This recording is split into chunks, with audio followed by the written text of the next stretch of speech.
Like look up how much it over all that stuff? Yeah, it's in Realist. It's not on it. No, you look there.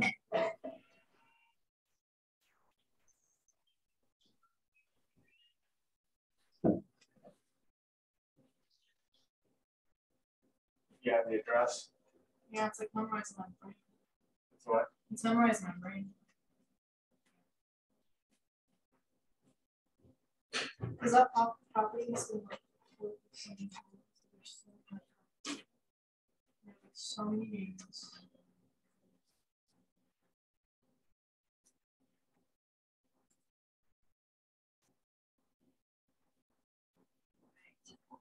Oh, and Edie.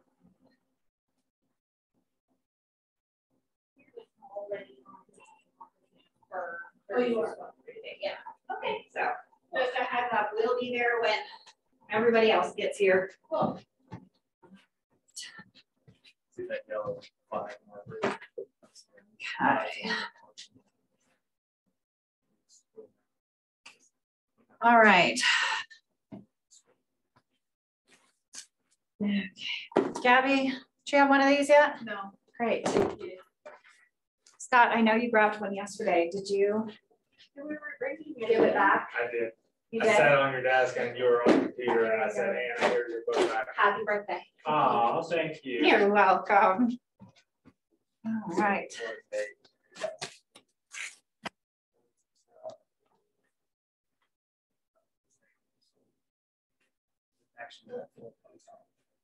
Yeah. All right.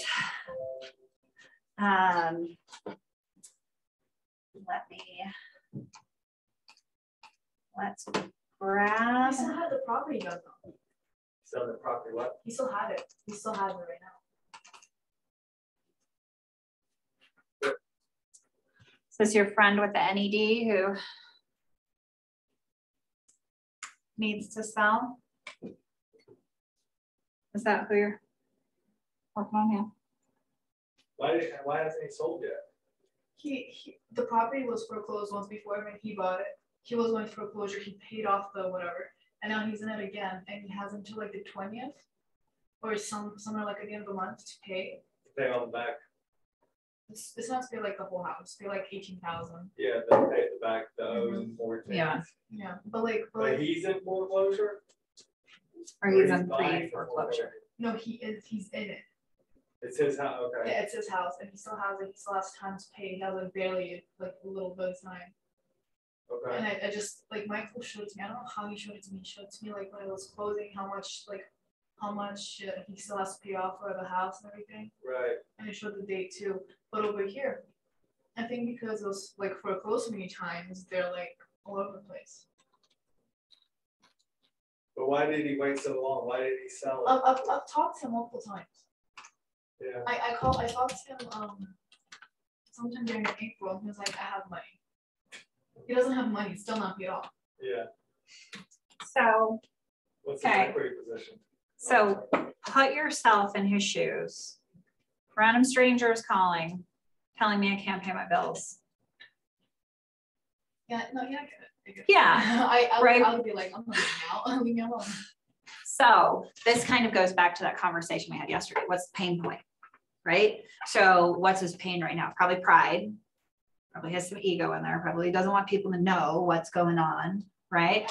So how do you break through and have that conversation, right? You've got to give before you can get.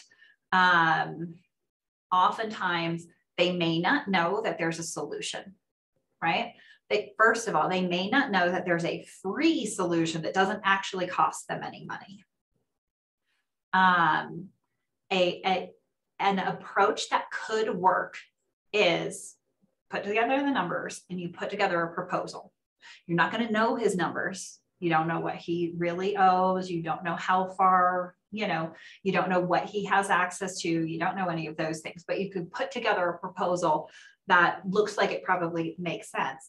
This proposal might be in the way of like a seller's net sheet where it's, okay, I think we could sell your house for $420,000, right? It looks like you may owe about $360,000, which leaves this much. Commissions are paid after a successful sale. Make sure you include that because they may not consider those pieces. You might be able to sell your house, save your credit, and put X amount of dollars in your pocket, and then look at a solution that might work better. Right? Would I see that during the call, or like? I would put this together. I would put this together in like a packet, a paper presentation, and I would, in some sort of fairly official capacity, have that delivered to his house. I might have it like FedEx overnighted, or I might go by, put it in like a FedEx envelope and actually deliver it to them. You want it to stand apart. You don't want it to look like spam. You're not going to send them like an envelope in the mail. You're going to actually do the legwork and put together a presentation for them, a package that shows them the numbers and how there's a solution for it, as opposed to, you want to start with that so that they can see that there might be something worth talking about on this. It can be really challenging to have that first conversation with somebody when they're about to lose their house. Would you agree, Gwen? Yeah. It's really important what you say first, because they're just scared and they're ashamed. Mm-hmm. Yeah. And the key is they may not know that there are solutions and what those solutions are. If you can walk them through as much of that solution as possible without you having to be included in that, they can work through some of the shame and the fear of it on their own, and then you can help them with the solution. But how do I like open to that without being like, making it sound like, oh, you're on foreclosure? They know everybody knows, because everybody's reaching out to them if they're on an NED list. So they know that those people know, and they don't want everybody to know. They don't want their neighbors to know. No. When I used to do this, I would door knock their house, but I door knock the people 2 or 3 across the street, so they could see me door knock them, door knock the ones on the other side. They don't know what I'm doing, and then I door knock them for my purpose. But they've seen me go to 5 doors if they were looking. And then I always left something the same color on all of them. And that way they saw everybody got the same thing. Not just me them. with the big yellow notice on the outside of my house. Yeah. Can you use the target for So, foreclosures? Yeah. Here's the thing though, just like anything else, there's a whole strategy that goes around with this, right? It on our side, we get it. You're in trouble. I can help with that. Why in the world wouldn't you just like take my call and allow me to sell your house? There's so many things in between here and there. You need to build a relationship with them, right? So come from value, put together a solution package for them. That's what I would do. And then find a way to get them that solution package. You could deliver it and then follow up with a phone call. Hey, I know that you've got this covered and it's not a big deal, yet I wasn't sure if you knew that there were actually some other solutions. And so I put together a couple of those. I left them at your house. I know you've got it covered and you don't need a solution, but if you wanted to look at an alternative, I'd be happy to help. And I left those for you, right? So it's a little bit of a soft approach, allows them to keep their pride intact, because they can still call you even though they can pay it, right? All right, let's Anna, dive so in. Zoom, Yeah, are you starting the Zoom now or waiting until 1:30? we are on the Zoom. We're on the Market Center Zoom. The calendar invite was updated. So if you're working off of the calendar invite, you need to actually be on today's calendar invite. Okay. So yeah, we're here. I'm sure Charlotte doesn't have that, so she's Yeah. not really a part of it. Gotcha. Yep. So, all right. Let's dive in really quick. Lead gen. We all cover our lead gen yesterday. I'm looking at the thing. Come back. Come back, Snap Habit. I saw you have it in your snaps or whatever it was. Whatever it was that we were doing. Whatever we're calling this. Yes, I got my lead gen yesterday too. Yoo-hoo. I'm gonna turn off the doorbell on here only because it drives me bonkers, not for any other reason whatsoever. Play a sound. Nope, don't play a sound. There we go. You don't remember. I'm on the top. I think Of I'm mine? next to you after. I don't know if everybody's on their top of theirs or if I'm just on the top You're just the because top. I Because you started made it. it. Oh, great. Yeah, I have no idea I who remember is mine anywhere. too. I think I remember some. No Oh, well, I idea. can only hit the little. Okay. All right, no idea, but I think that was Saturday.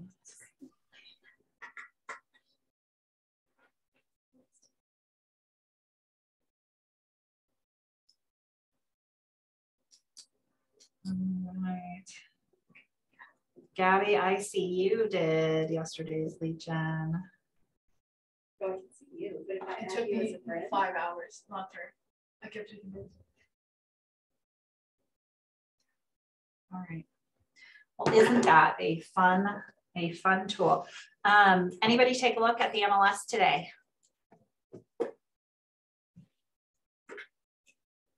Yes, but I didn't track it yet. Yeah, let's put our numbers in. There we go. What we have here, you probably want to see the screen at home. You're kind of seeing it. Not like this, but screen. Ooh, that's everything.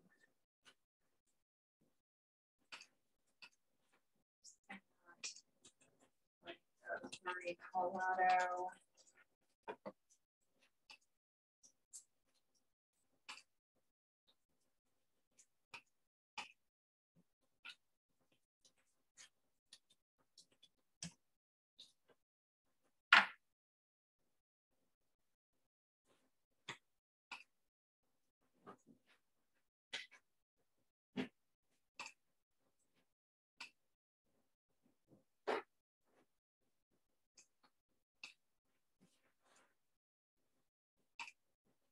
All right.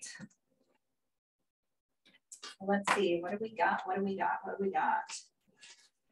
We've got 1,136 listings on the market, 472 coming soon. That's a big number of coming soons. Big number back on the market, 206. Really holding pretty steady there. You know, this week, those back on the market. Be interested to see if that number starts to spike as people are getting under contract and rates are going up and their payments might not be where they want, if our fallout rate's going to increase a little. Price decrease, pretty steady there. Pendings 1955, pretty steady. Withdrawn, closed. Expired, 105. Let's see what we've got on the market today.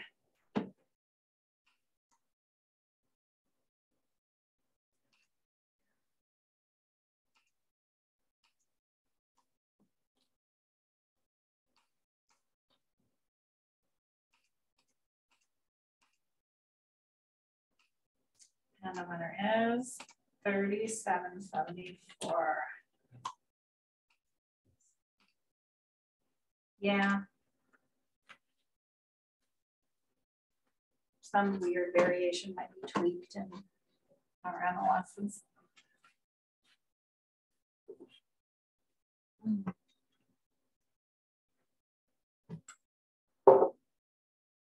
All right.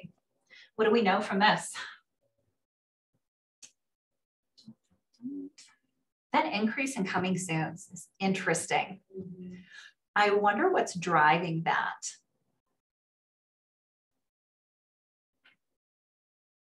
That's a big increase percentage wise. It is, you know, and even when we've got, you know, look at that. It just, it's gone up when nothing else really has gone up. So I'm just wondering if there's a strategic reason why people are using coming soons right now, right? Is it because they're trying to time the market just a little bit more and see if they get some activity during the coming soon phase? Trying to get inquiries from other agents ahead of time. Yeah, just so that they can see what to expect for their sellers, maybe make sure that they're priced appropriately or those kind of things.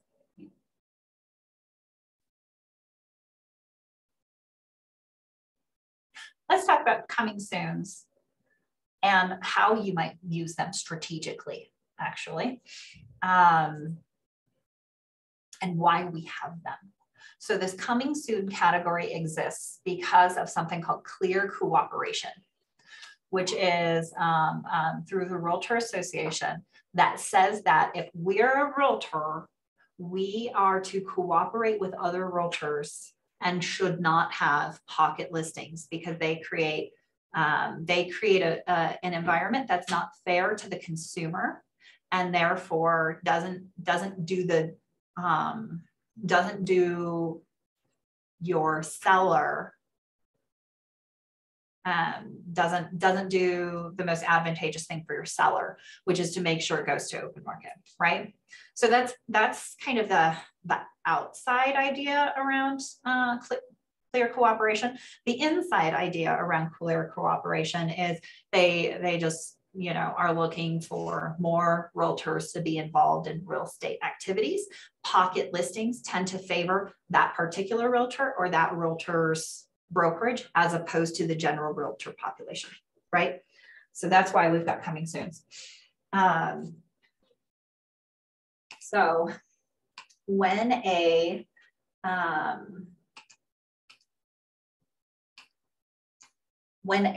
listing agreement is signed, unless you have specific language in the listing agreement that says otherwise, you have just a couple of days to actually get that in the MLS, right?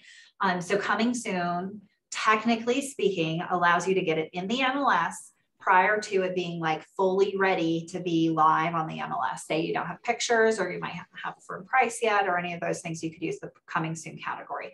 So that's kind of the theory behind the coming soons. If there's a sign in the yard, it should be on the MLS, either as a coming soon or an active or pending listing, right? If there's a sign in the yard, that should happen. That's one of the biggest things that the MLS sees and will find people over is realtors will use the sign in the yard with a coming soon rider to try and sell that property off market before it goes live in the MLS so they can double end the deal. That's kind of, and so MLS Realtor Association, just generally speaking, they say, hey, that's not the best thing to do for the seller. And if you're going to let one person in, you have to let all of the people in. So if you're going to let any one person see it before it's live in the MLS or before showings start, you have to start showings for everybody and make it live in the MLS. So that's kind of how you would use coming soons from like a compliance standpoint. How would you use them strategically for your business? Do a campaign out to your database. Mm-hmm. Yeah, I love that. One of the great things about coming soons is even though they're on the MLS, they're not broadcast. They don't syndicate to the aggregators. They are private on the MLS. Only realtors can see them. Well, Zillow has some coming soon, but I don't know where they're coming from. I think you have to enter it yourself on Zillow. Oh, I don't think it aggregates. I think you have to go to your Zillow portal and actually put a coming soon in itself. I believe we had an issue last year in the office where an agent had a coming soon in, and the client was upset that it wasn't on Zillow yet. So we had to hunt for that answer. And it was because coming soon properties don't syndicate. So either that has changed. I don't think it has, or you can enter that coming soon on its own. To that point, they also don't syndicate to your KWLS either. So doing a command campaign, you have to do a static photo in order to use that. Yeah, or build it. Yeah, you can put it in the KWLS. Mm-hmm. Yeah, you could build it in there. One of the things that I like about marketing a coming soon property is it's literally the only place people can get it. Right. So we were talking yesterday about MOFRs, like that is a great kind of exclusive opportunity. You literally can't see that home anywhere else. Now, during that coming soon period, what you're doing is you're collecting the leads. And then as soon as it goes active and showing start for everybody, you start showing these people that home, right? You're not going to try and sell it off property. You're going to, or off market, you're going to collect those leads, right? That's the way to kind of navigate through that so that you're in compliance and not getting in trouble while marketing a coming soon. Mm-hmm. Yeah. I would, if I was intending on marketing the snot out of a property to get every single lead that I could out of it, I would utilize the coming soon period to help make that happen. If I wasn't, Sheedon, will you keep an eye on the waiting room and just admit everybody who hops in there? Yeah. Thank you. Thank you. Thank you. If I wasn't intending on marketing the snot out of a property, I would only use coming soon as like a placeholder for that property. I would probably just create an incoming listing and wouldn't have it go live. Otherwise, there's really no advantage, I think, to using the coming soon. But under no circumstances would I make a property live unless I have all of the photos and it's a complete listing. I'll see that happen sometimes where people will like make their property live and it's got like one placeholder shot of like the front of the house and then the comments say more photos coming soon. You kind of shoot yourself in the foot because of the way properties get pushed out to potential buyers. Everybody gets on an automatic search and most of those searches are set up ASAP. So the moment a house goes on the market, you're going to get notified. And if they get notified of that property going on the market with one picture or a bad picture, let's put it that way, because that's usually what it is. That's all they're going to see. And that is the only time they're going to get notified that anything happens with that property. So when you put the rest of the photos back on, they don't get an update that says, oh, by the way, here's the pictures you were looking for. Right. So that's just a strategic. Does those aggregators, does that happen automatically when you put a list of property in MLS? Does it get fed to all the different aggregators, the Zillow, it can, or do we have to do something on that? Not really. It can get automatically fed. There's a MLS options for that. Okay. Yeah. Yeah, but yeah, we really don't have to do anything to get that property to go everywhere. Putting it in the MLS should get it just about everywhere it needs to go. And then you'll want to tweak it. You'll want to have your own realtor.com profile, your own Zillow profile. And you can hop in those profiles and you can tweak the property once it's aggregated there. Yeah. Cool. For those of you who are joining our conversation on Zoom right now, I'm gonna change this up a little bit so you can see. There we go. bum, bum, bum.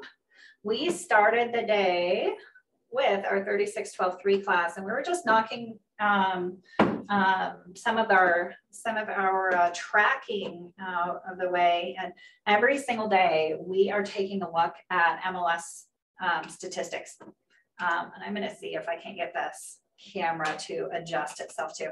So every single day we're looking at the MLS stats, and we're looking to see what's happened. There we go. I've got a few things going on here, and what stories they tell, so that we can identify those pieces. There we go. Let me put y'all on this TV too, so we can feel like we're all talking to each other. Rob, how are you? Outstanding. How are y'all doing? Fantastic. All right. So our group is still growing here. We were just doing our MLS tracking for our 36-12-3 class. We are looking at MLS stats every single day to identify what's happening in the market and what stories we can tell off of those. Oh, there you go. There you I like. So what stories are you telling? Well, you want to take a look? Yeah. Let's see what Denver's doing. Let's see what Denver's doing. All right.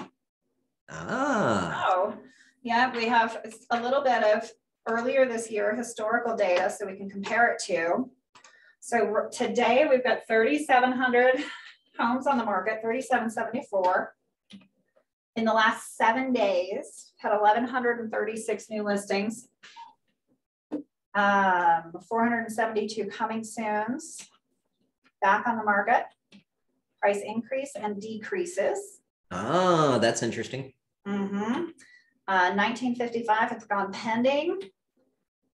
111 withdrawn. We've got 1619 closed and 105 expired. And we were actually just having a conversation around coming soons because, you know, the rest of the numbers are actually kind of, you know, similar to where they were yesterday. But then we have this big pop of coming soons that we haven't really seen. So we're talking about the strategy behind that and kind of looking at why would we have these coming soons? That's interesting. That is interesting. Mm-hmm. There is a big jump in that. Yeah, isn't that fun?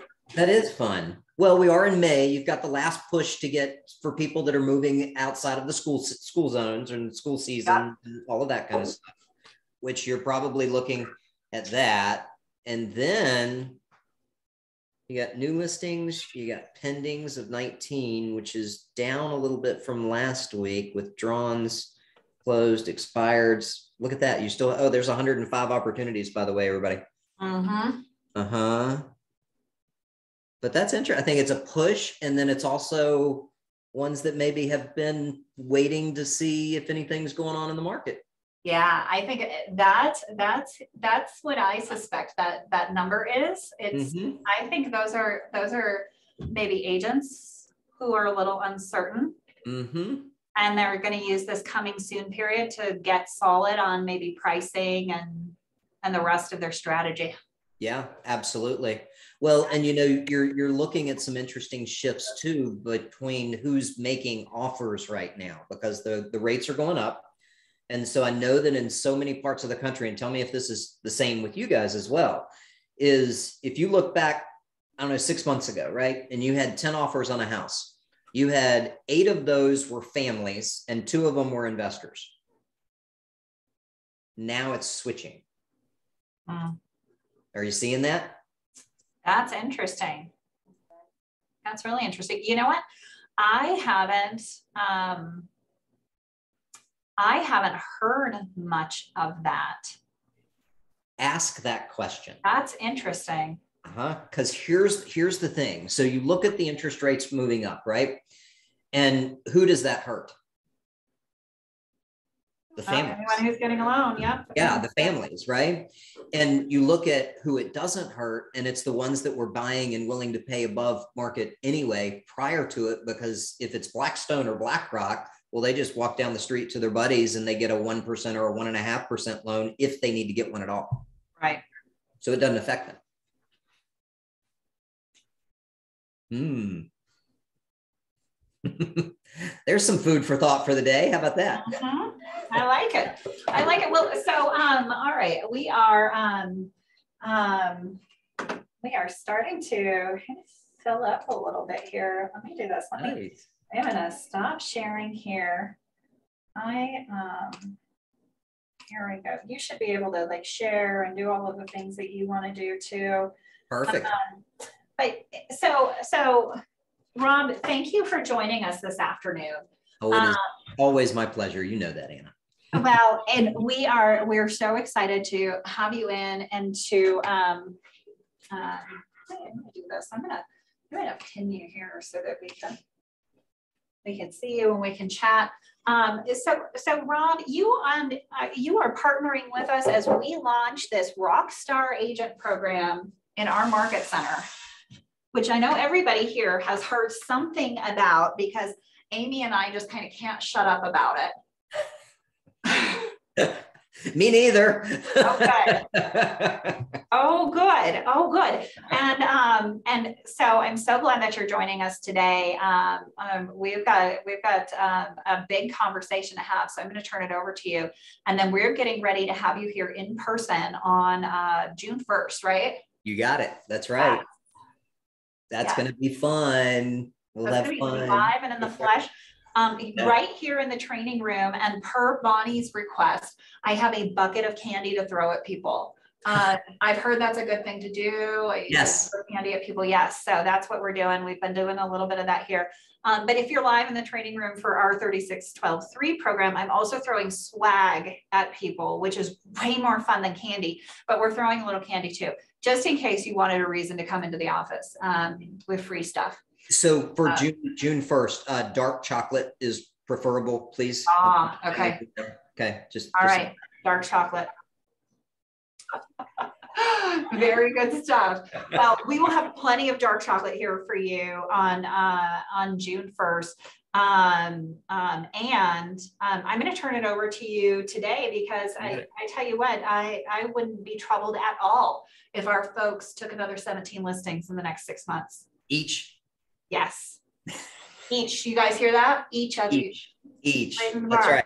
Let's do it. Well, let's do it. All right. Well, thank you, Anna, and thank you, Amy. Nice to see you over there. I see you sitting in your office over there. Here's a question for you. So we're talking about listings, right? You're talking about all those numbers that are on your board over there, and talking about the story to tell. So listings are a key to long-term success, right? And by the way, this is interactive, so you don't have to put yourself on mute. Okay. So listings would be a key. Yes, no, maybe. Yes. What do you guys think? Yes. All right, good. Haley said yes. Good. So here's a question. As a new agent, what are you more likely to have? Buyers or sellers? Buyers or listings? Buyers. Buyers, right? Why? You didn't expect to be grilled today, did you? Is it because they don't pay you anything, or they don't pay? I don't know. That's my guess. That's a whole different subject, but actually here, it was sidebar. Where's every dollar come from? The seller, right? No, I don't know.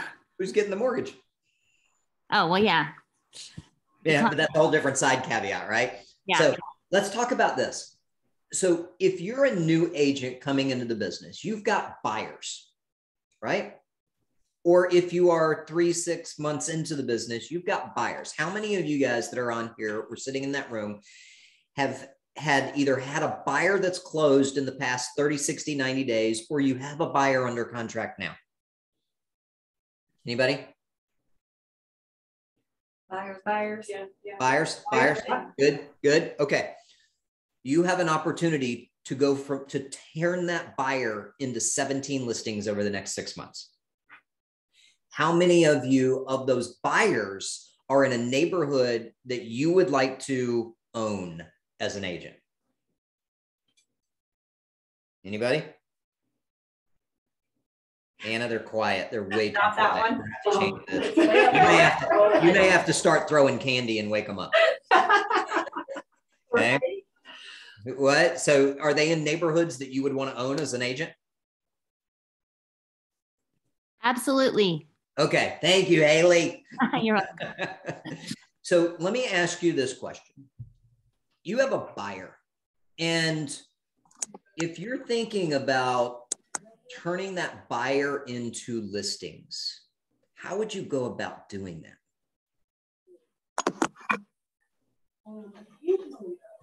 Oh, I think Cynthia's just, Cynthia? No?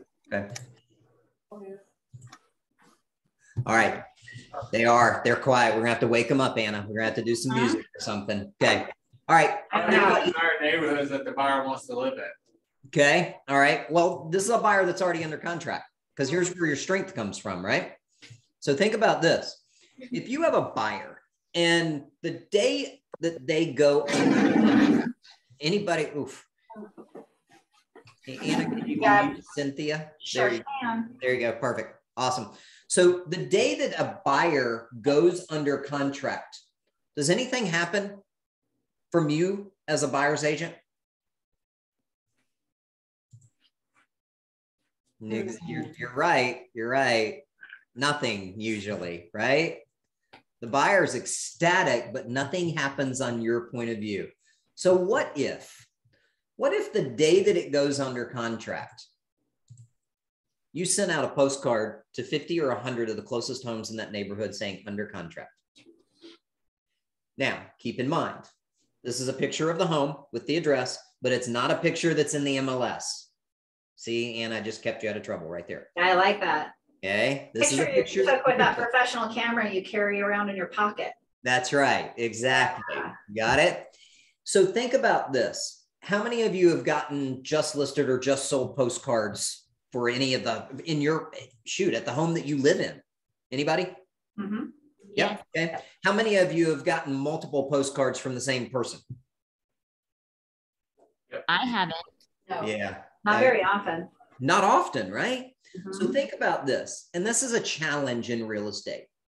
We think about working a neighborhood, and most of the time, the only cards that you get is a just listed or a just sold postcard. And usually if you get a just listed, you never get the just sold postcard, or if you just get a just sold, you never got a just listed postcard, right? So think about this. You've got a buyer that is coming into a neighborhood. They purchased a home the day of the contract.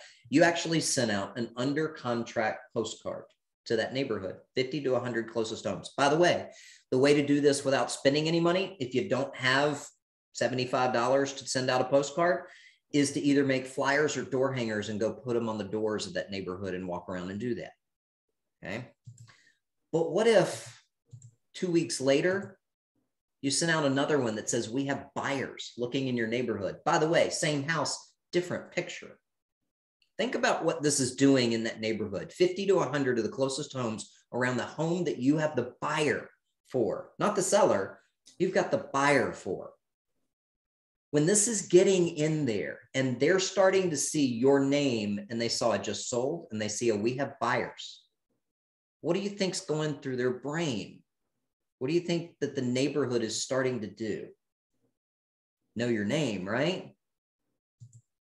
So what if the day of the closing, you have another one that says just sold that goes out? Again, same home, different picture.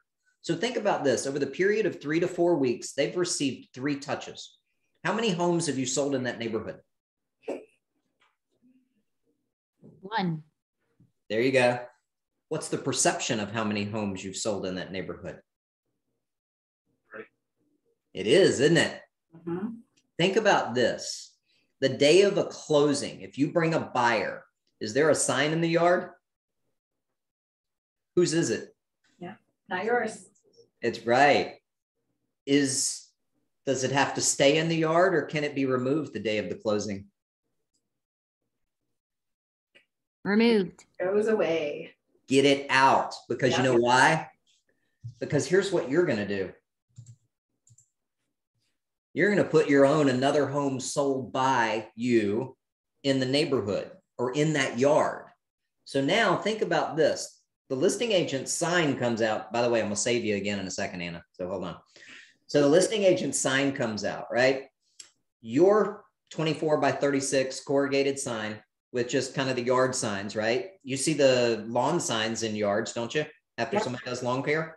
Well, your buyer, you did such a great job. They said, well, absolutely. You can put in that in my yard for 7 to 10 days. Interesting. But here's another big benefit. All of a sudden now they've seen 3 postcards. The home is closed and they see your sign in the yard. Do they even remember who the listings agent was? No. They don't, do they? But watch this. Let me show you another big benefit. Anna, how many on average, how many new listings does your office have, your market center? In a Our month? market center, they get 40 to 50 a month. So 40 to 50. Let's just say 50 for easy math sake, right? How many buyers in a given month are closed by your market center?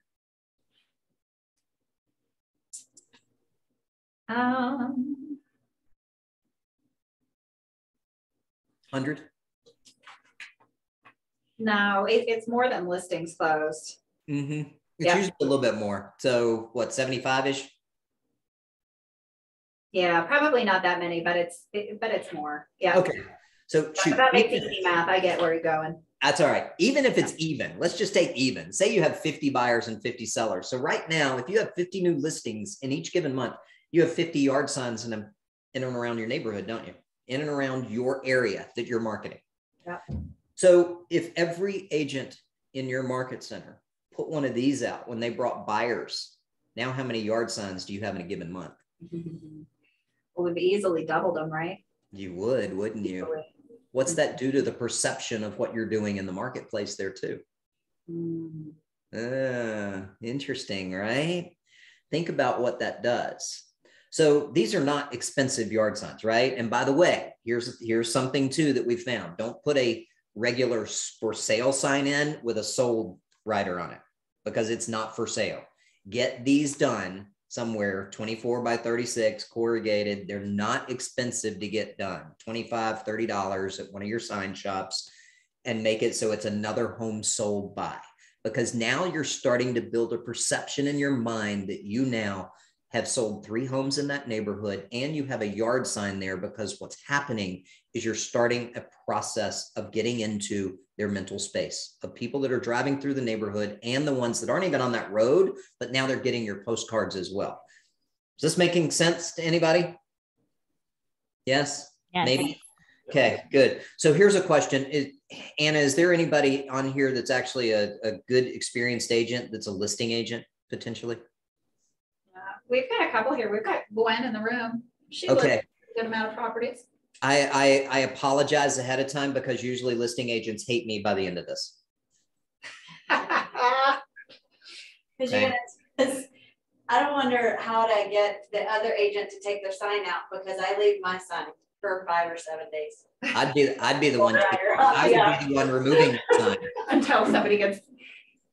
I know, and that's what it's funny because that's what listing agents do. There's, oh my gosh, my yard person couldn't get by until 5 days from now. I'm so sorry. You know what I would totally, I mean, it's what, $35 to have a sign installation taken out? 28. Yeah. Sure, yeah. I would 100% as the buyer's agent, just let the listing agent know, hey, I'm sure you're gonna have that sign picked up, but I've actually got a sign going in the yard. So I'm gonna have my sign guy pick it up and take it to your office. Would you rather me take it somewhere else? And I'd pay the $28. Heck yeah. Yeah, that's Absolutely. a good idea. Yeah, I'm not Absolutely. gonna give you an Option, right? No, Or do not. agreement's over, buddy. Uh-huh. Right out of the yard. That's right. You got it, right? Keep in mind though, so to save the listing agents, right, that are in here, you can do this with your listings too. So you can do the same version of this, but do it with your listings. So if you've got an offer that comes in and the day that it's accepted, you send out the same postcard. 2 weeks later, another one. The day of the closing, another one. If you happen to leave your sign in the yard, so you can do the same thing, although the smart buyer's agents are going to have it removed. So watch this. Let's think about this. All right, so that's great. They have 3 touches. You have a sign in the yard. But what if a week after that, you sponsored a food truck in that neighborhood? Think about this for a second. So you send out another series of postcards or door hangers for the 50 to 100 of the closest neighborhoods. and you have somebody that has a food truck that you know, or that you called and said, do you guys have food trucks, by the way, in Denver? Oh, yeah. Oh, yeah. Okay. All right. Just making sure. All right. So you called the food truck. And by the way, how much does a food truck cost to sponsor? Yeah, it depends on how many people eat there. But I mean, if you put like a $500 budget on it, you can get a food truck to your location if you promise them $500. So you can do it that way. Or if you want to do it with no money out of your pocket, you ready for this? So you call the food truck guy and you say, listen, I want to have you come Wednesday, 4 to 6, because are they usually anywhere from Wednesday, 4 to 6? No, not often, right? You say, hey, I'm going to send out postcards. I'm going to make phone calls and I'm going to invite this neighborhood. And there's 150 homes in this neighborhood, 100 homes in this neighborhood. So if there's 100 homes, it's probably 300 inhabitants of the homes. And I'm going to do all the marketing for you. If you can pick like 2 or 3 things off your menu and do a special price for this neighborhood, we'd like to do a welcome your new neighbors. And I'd love to do all the marketing to get people to come to your food truck. You don't have to pay for everybody's food. But when you do this, the food truck will absolutely show up. They'll come with 2 or 3 of their best things. They'll have a special price for the neighborhood. And when you make the phone calls to invite them, now you have 4 postcards. Now you have a phone call. Now you're inviting them to meet their new neighbors. You're sponsoring a food truck. You guys see where this is going, by the way? Mm-hmm. Is there any other agent that's doing any of this? Everybody do The this. question is, suddenly you're a big deal. Suddenly what? You're a big deal. You are. You're doing something to bring your relationship with the neighborhood to a different level than what somebody's just sending out. One just listed, one just sold. You're making an impact in that neighborhood. By the way, do you think they're going to share this on their Facebook page? Oh, and if they don't have a Facebook page, what's your next step? Haley, what's your next step?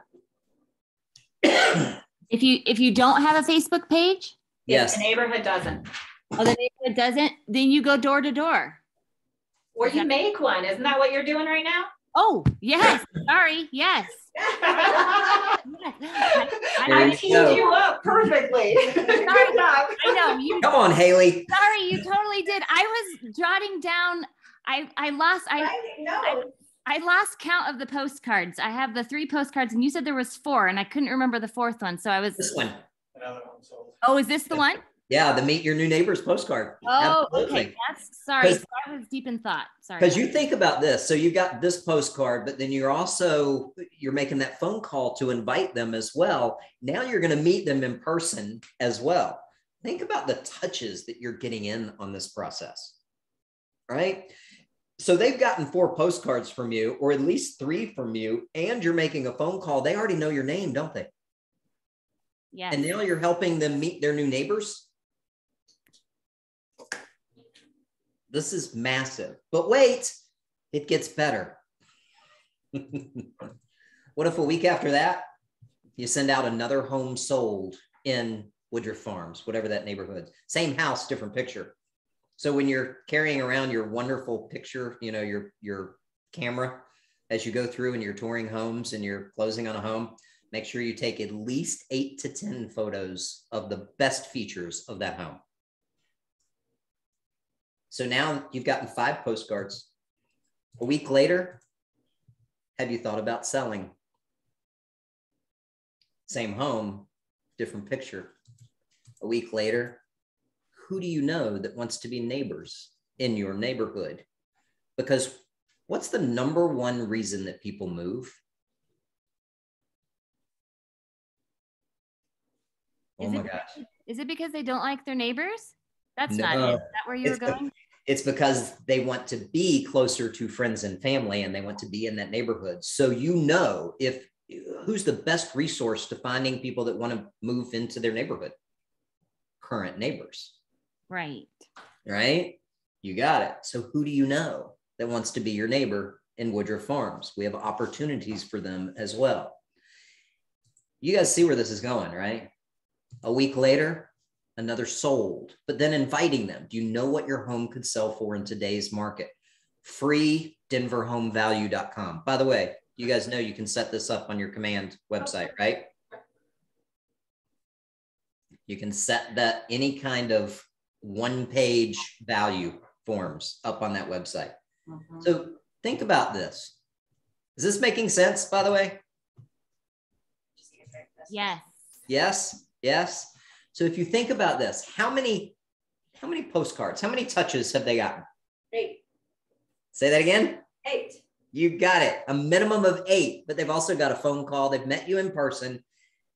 This is an 8x8 campaign with your buyers. Everybody know the history of the 8x8 campaign, by the way? It originated very close to you. With Diana, didn't it? What's that? With Diana, didn't it? Oh, no. Oh, Larry Kendall, the group. oh, okay. Have you ever heard this story? I have not. So this was actually about 22, 23 years ago, right as I was getting in. So Larry Kendall, is the group even still in existence? I don't think so. Fort Collins? Oh, yeah, the group. Oh, the group. Yeah. Okay, all right. And So this was Larry Kendall. Larry Kendall went with Hobbs Herder, which was the big real estate marketing company at the time. And he sent out a survey to people who had bought or sold a home, closed on a home in the past 90 days. And it had bunches of questions on it. And one of the questions was, if you were to have a discussion about buying or selling a home, or if you were to refer somebody to an agent and you were about to buy or sell a home, who would the agent be? All over the board. And I mean, you can imagine the answers were just all over the board, right? And so over the next 8 weeks, he sent one contact, whether it was a magnet, a postcard, something like that. And remember, back then, it was basically postcards and refrigerator magnets, right? Yeah. One thing a week for the next 8 weeks. At the end of the 8 weeks, he sent out the survey to those same people. And he asked the different questions, and he had that same question on it. And that's the one that they were looking at. If you were to have a conversation on buying or selling real estate, or if you were to refer somebody to an agent to buy or sell a home, who would it be?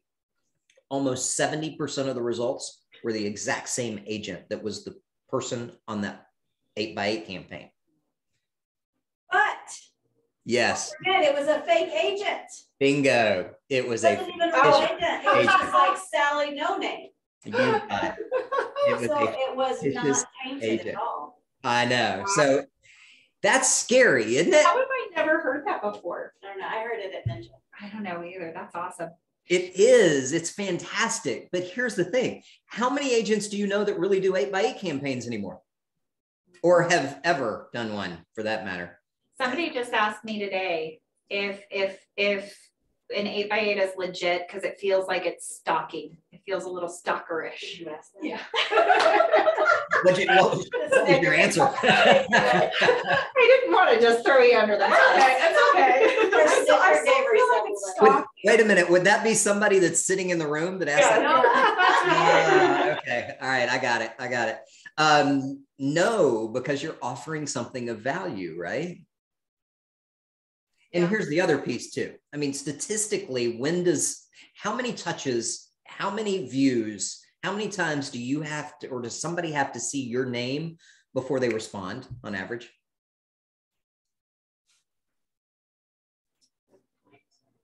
Everybody say that out loud. 7. Thank you. Okay, 7. Just making sure that you're still paying attention. 7 times. Here's the difference in what this does too. You're taking an opportunity with a buyer that you currently have, and you're taking that and you're turning that into an 8x8 campaign to dominate into an area. And by the way, we did this, and it was into a neighborhood that we wanted to be in. We had the buyer, 17 listings in 6 months. What I don't say, and what you didn't hear, is that there were 28 buyers as well.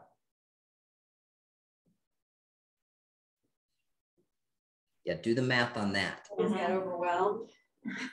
Do the math on that, right? But the question is it easy? No. Is it simple? Yes. By the way, all those postcards that you saw are directly in command. Yep. Every one of them. They're all there. And by the way, do you know that you can do the neighborhood? You can figure out how many homes and you can send them all directly from command. So who's got a buyer that is under contract right now? Anybody? Okay, I see a hand back there. So what are you going to do within the next 24 hours? Yeah. Yeah. Okay, well, here's my struggle. It is not an area that I want to run a business, but it's not an area that I would typically farm, and it's way up by the airport. Is there an area that would have a similar home?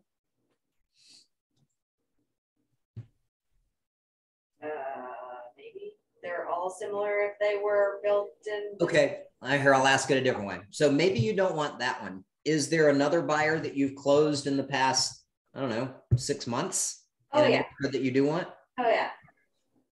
Go for it. That. So it doesn't have to be, nobody cares that it's not newish. No. Game on. There you go. Because you think about this, right? So say it's 6 months old. Just change the wording. I mean, actually, do you even have to change the wording?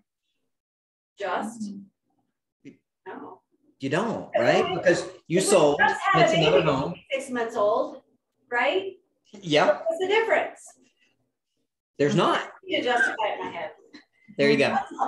Is it What a justified? big much that would be with that buyer too, that you haven't seen in 6 months to have a pop by and a care package. And oh, by the way, I'd love to introduce you to the neighborhood. We're gonna have a food truck here in a couple of weeks. Mind if I plant this sign real quick? There you go. Yep.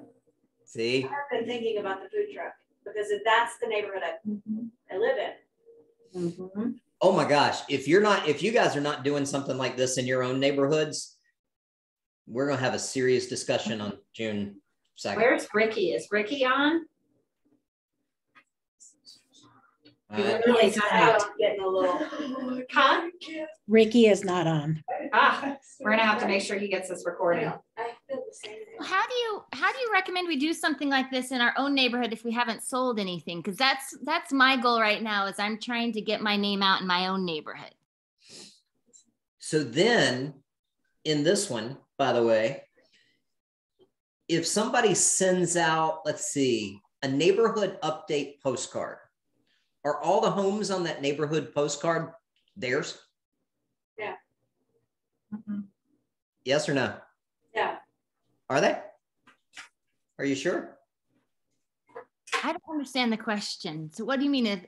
Have you seen does anybody do neighborhood update postcards? Have you ever received one with the homes sold in the past 30 days and they have them all on there in that neighborhood? Yep. Are they all theirs? Like all their listing? Oh, no. Right. Oh, yeah. Yeah. Did you just answer your own question? Yes. Thank you. Make sure, I'm gonna save you again, Anna. You put the disclaimer, these homes listed by courtesy of, yep. Courtesy of, yes, exactly. Yep. Right. Does anybody read the fine print? No. No. And what happens to most of the postcards? They get tough. They get tossed, right? They go in the trash. The key is that you're starting a series of touches where it's consistently them seeing you, seeing your name. And when you do that over that 8x8 campaign, over that period of time, you become the #1 position in their brain. It's how it works when it does that.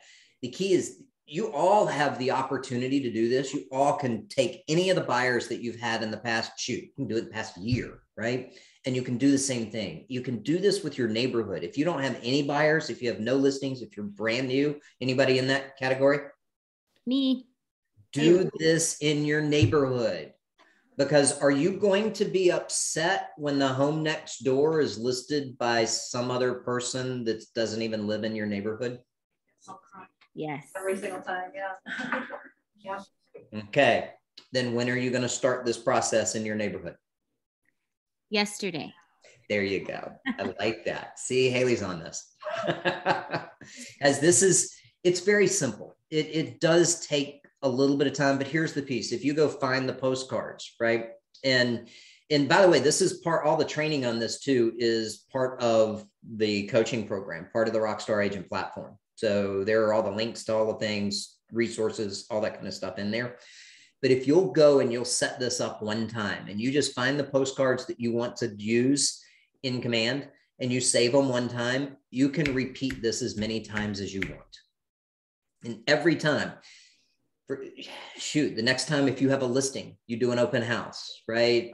All of the things that you're doing around these, use this process, use this piece so that you start building that database and start with your neighborhood or start with a buyer or a piece of business that you have, whether it's a buyer, whether it's a listing, or whether it's your neighborhood, it works. And it works every time. Questions? Yeah, they're all quiet now, Anna. I know.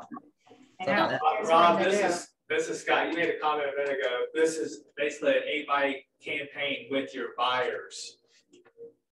But the campaign is really trying to get sellers or listings. That's, if you could clarify on that. So what this does is when you send out these postcards and when you're making these contacts, you're going to end up with listings in that neighborhood. And you're going to end up with listings from people that are referrals from people, because you're going to go from that nobody knowing your name to 70% of the people referring you. Because remember what happens. You've got other people in that neighborhood that are thinking about selling. If they've seen your name 8 times, they've received a phone call, they've met you at the food truck, who do you think they're going to talk to? Right? And then you're also going to have people that refer you or other buyers that are in that area. Start running listing Facebook command ads for that too. Find buyers for that neighborhood.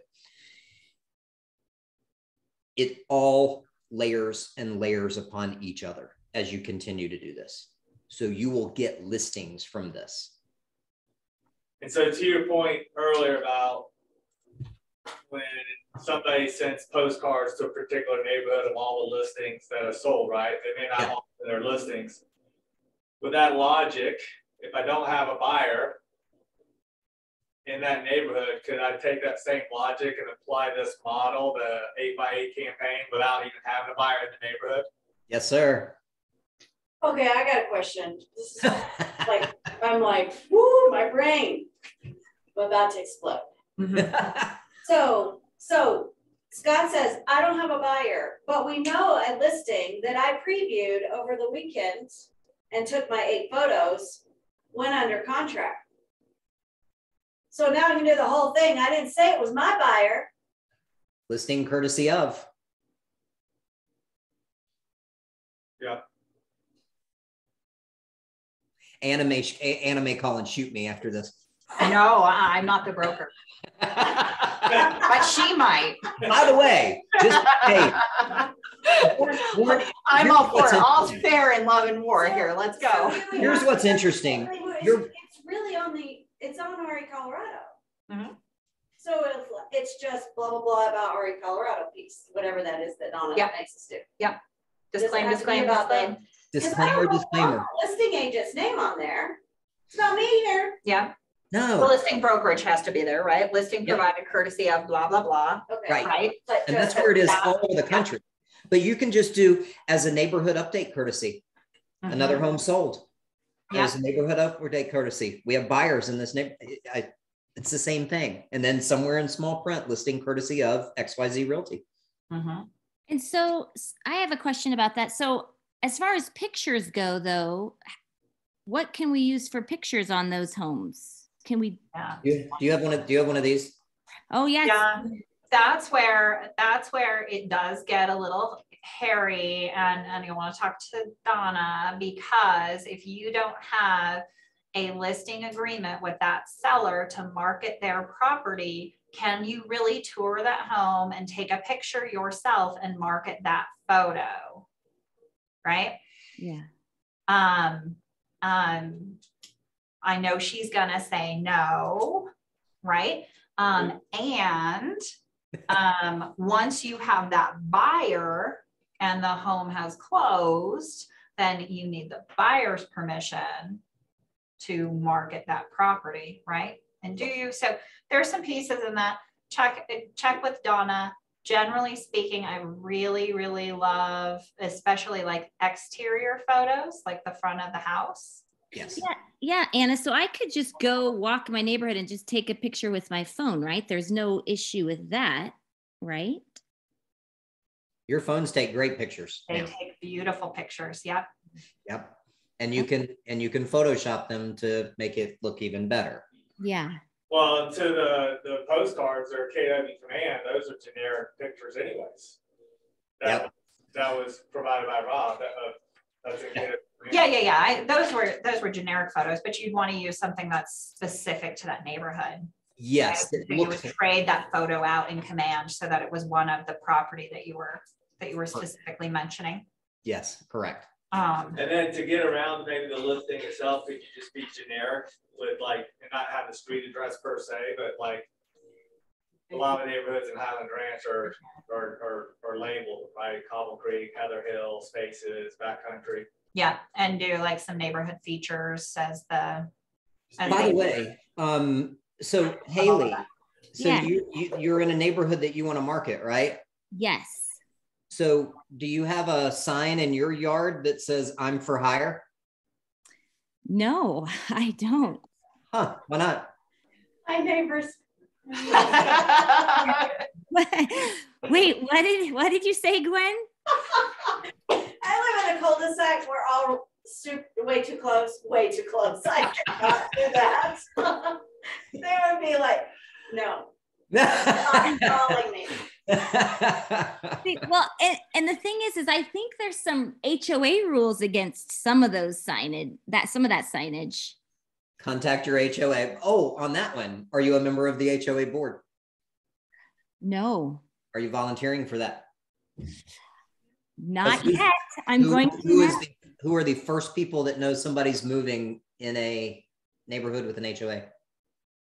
Yeah, the HOA. The HOA board. Yeah. Good thought. And hey, Rob, I had another question about these postcards. So since, I haven't sold or, a home in my neighborhood, I know you said the, neighborhood, what did you call it? Mark or review or whatever the postcard was. Neighborhood snapshot, neighborhood Yes. updates. Mhm. Yes, neighborhood. So what would my other postcards be though? Because I can't say, or maybe I can say a just sold. You can. Okay, I can't. Okay.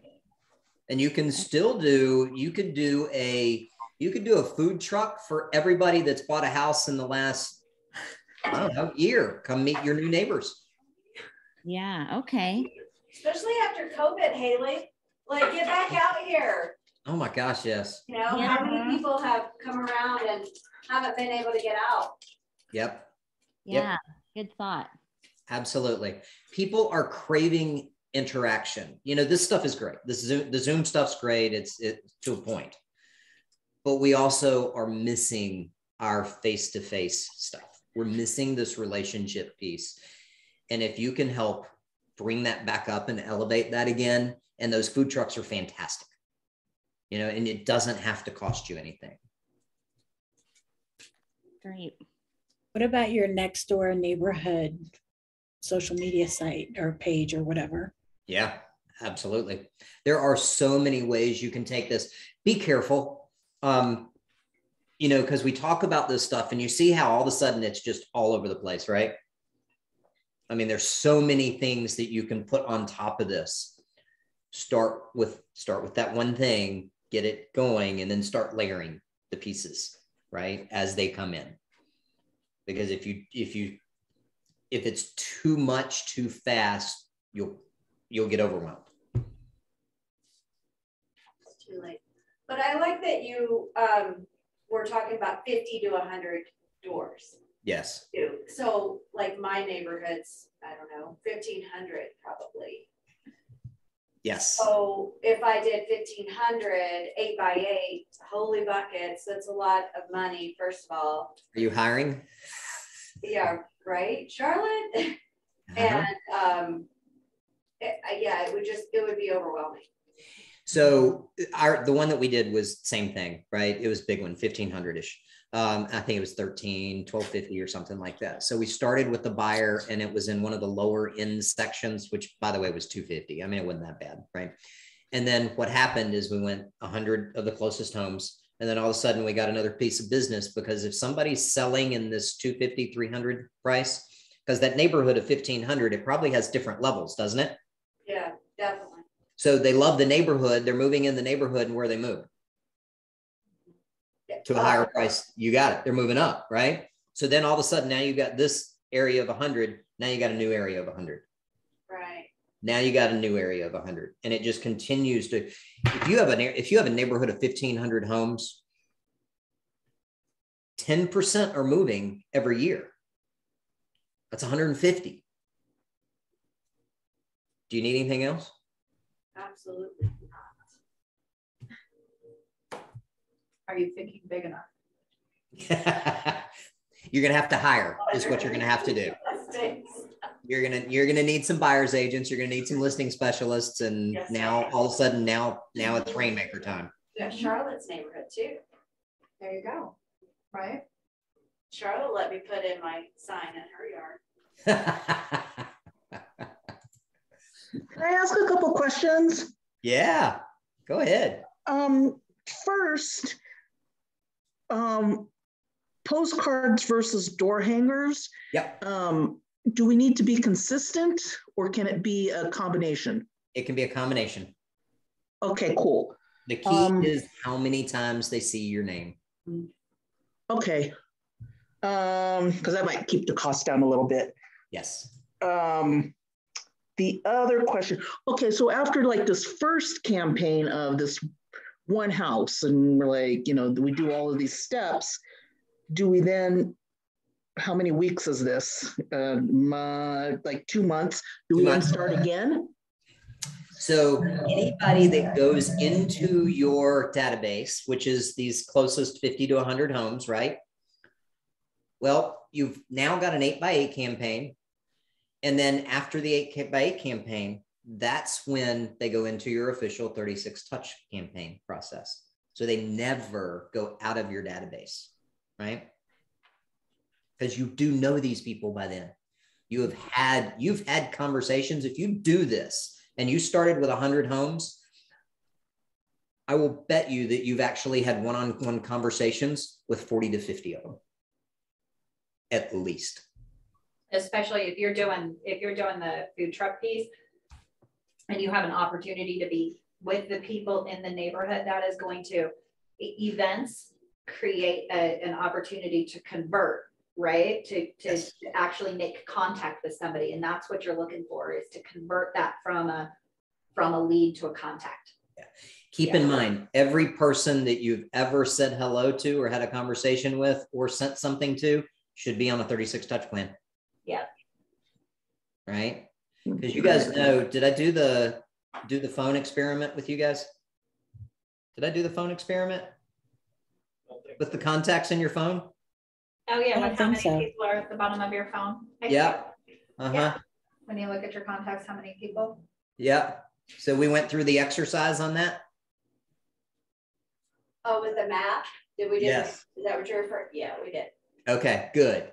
Because that's what this is. Keep in mind, if you have whatever number of contacts and they're on a 36 touch plan, it's been proven over and over that your conversion ratio is 10 to 12% a year. Right? So if you've got 1,000 contacts in a 36 touch plan, you'll have 100 deals a year, every year. Say 1,036 touch. Yeah. 10%. 10%. Hey, what a winky dink. Tomorrow afternoon in 3612-3, we are covering touch plans and events. So I don't know. There you go. Look at that. Nice plug, Rob. Nice. Perfect. Thank you. And we didn't even plan that, did we? Oh, we didn't. Well done, Anna. No, and that really is. The numbers are real. And it's interesting too, because it may not be the person that's in your database, but because you're doing the 36 touch plan, you do become number one on their brain. And remember, every person has 8 conversations a year on average with somebody about buying or selling real estate. They're going to talk about you. Yeah. Well, so what other questions can I answer for you?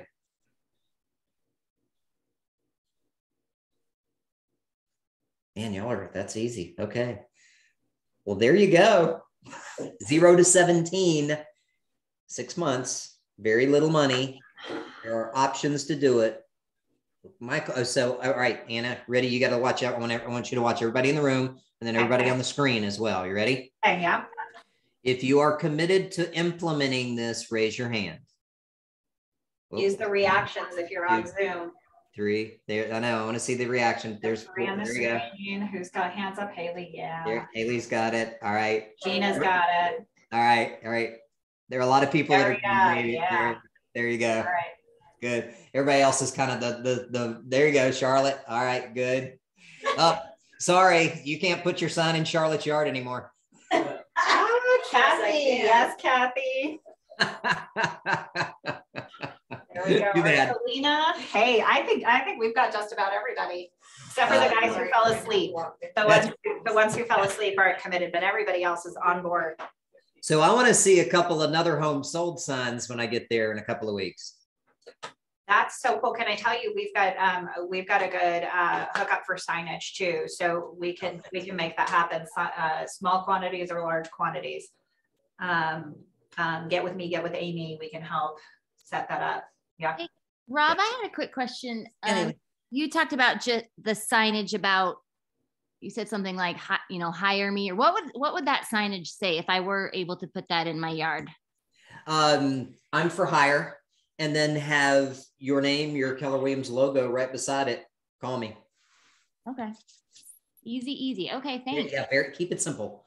Keep in mind, the more you put on a sign, it's like directionals for an open house, right? You see all of these open house directionals that have just wording all over the place, where there's nothing better than just a red and white arrow that says open house, and of course has your logo on it, because I think that's probably required by most MLSs, but very small. And that's it. Yeah. That's it.